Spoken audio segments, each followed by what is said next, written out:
Hello, fellow subscribers. Today, this is going to be a very short video to highlight the importance of using vitamin C for viral infections that includes this COVID-19 that's going around at the moment.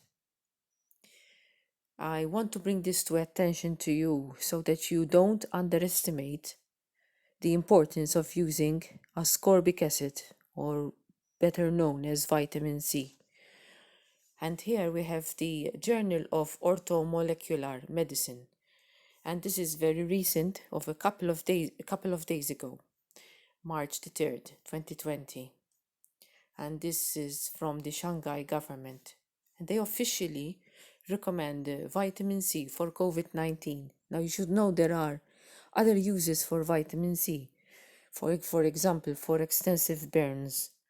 And Linus Pauling, the late Linus Pauling was a scientist who um,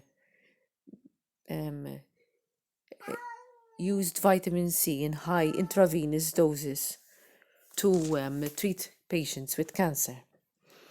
And there is further research ongoing for that matter.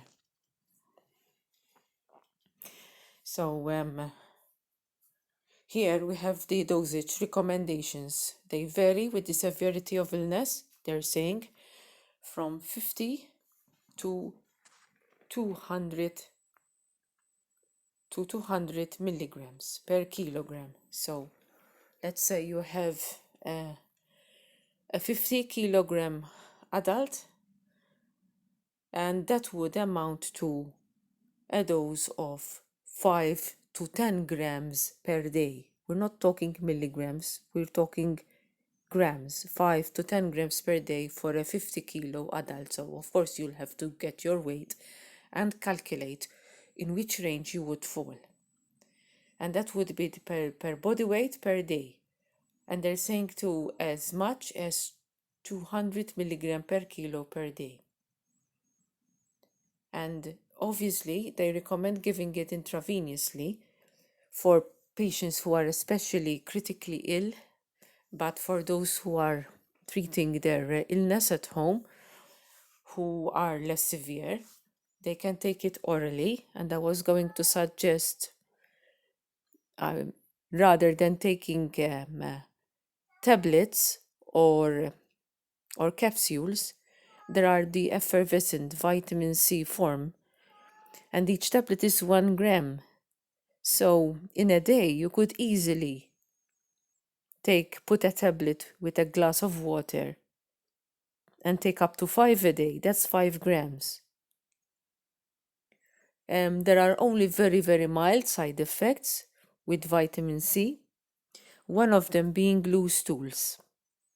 Okay, it's been said that vitamin C can cause kidney stones, but if you are well hydrated,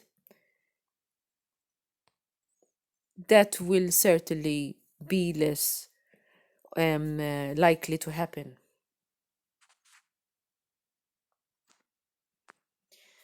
Then this slideshow, which we only have another 2 slides to go after this.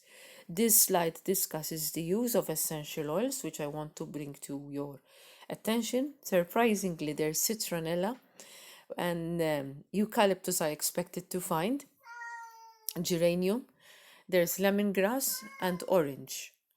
I just happened to buy bergamot essential oil, but it says orange, patchouli, which is a very, very scented essential oil, and peppermint.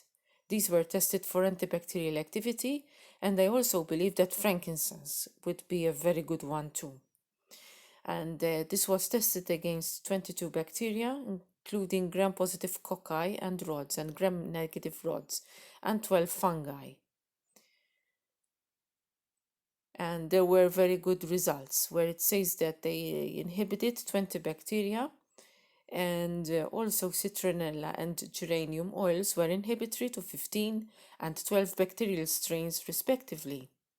And all 12 fungi were inhibited by 7 oils, the ones listed in brackets. and eucalyptus and peppermint oils. I suggest you get 5 or 6 essential oils, and then we're going to recommend a couple which you should have. Okay, and essential oils should be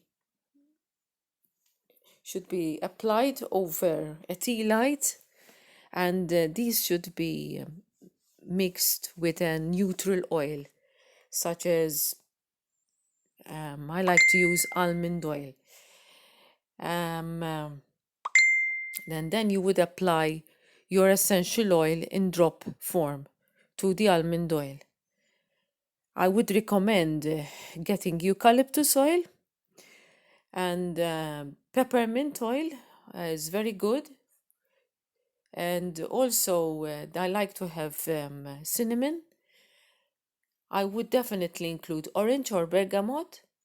Here it says lemongrass. These are you can find easily. I have frankincense. It's anti-inflammatory. Frankincense is boswellia. It's used as a painkiller as well. And here's also patchouli. And I certainly like to keep rosemary at home. It's good for tired, fatigued muscles as well. So let's go on to the next slide. And this is from the same journal of orthomolecular medicine. And here they are listing recommendations about vitamins and mineral support for the immune system, which ideally you would start taking them now. You load your body with them now, beforehand. You don't wait for the crisis to happen. And here listed again, we have vitamin C. They're saying 3,000 milligrams, that's 3 grams or more daily. So we worked it out. We said for a 50 kilogram person, you need at least 5 grams. All right, so if you're weighing more than 50 kilos, you'll need more than 5 grams in a day, especially when the crisis hits. Vitamin D3, that is very, very important. People who are vitamin D deficient will fare very badly. It's been shown that the first ones to succumb to influenza virus are those who are deficient in vitamin D. And currently, globally, there is an 80% deficiency rate of vitamin D. So if you are being warned. If you think that you have your vitamin D levels low, get your levels tested by a blood test. It will be done quickly, you will get results overnight. And if you are deficient, supplement immediately. Don't lose time. And here it's listed. I'm currently taking myself 4,000 units because I find that whenever I stop taking the vitamin D, my vitamin D levels drop very precipitously. Magnesium, which I also take personally, very important, especially if you're living in a hot climate where you're sweating heavily. There are heavy magnesium losses. And I repeat, and I said the word heavy 3 times because you have no idea how heavy the losses are. And this would be manifest as cramps, restless leg syndrome, inability to sleep, insomnia, that is, feeling tired, fatigued, and a host of other symptoms. It would affect your blood pressure negatively and even the heart rate. So make sure that you keep your magnesium levels adequate. Zinc, and that should never be overdone. I tend to avoid supplements containing zinc by themselves. I favor immune supplements which contain a group of minerals and vitamins rather than zinc by itself, because taking a high dose of zinc can be toxic. All right. I personally use a preparation, an immune system complex called immune biotics, and zinc is one of the ingredients. Additionally, my preparation also contains probiotics, because I'm noticing that they're not listed here, but I would highly encourage you to take a probiotic formulation, all right, that contains Lactobacillus rhamnosus, the lactobacilli species, especially the Lactobacillus rhamnosus, acidophilus, and I'm also taking the reuteri, Lactobacillus reuteri species. And then, following zinc, we have listed here selenium, which is another important micronutrient. And here it's listed 100 micrograms, not milligrams, but micrograms. Britain, it's been found in Britain that people are deficient in selenium, and this is the result of a highly refined carbohydrate diet. And I believe this is our last slide for today. There was a comparative study um, in this journal here, which is it's a bit older, and it's a comparative study on the antiviral activity of selected monoterpenes derived from essential oils. The monoterpenes are molecule substances which have pharmacological activity, and sometimes they render they give descent to that particular oil.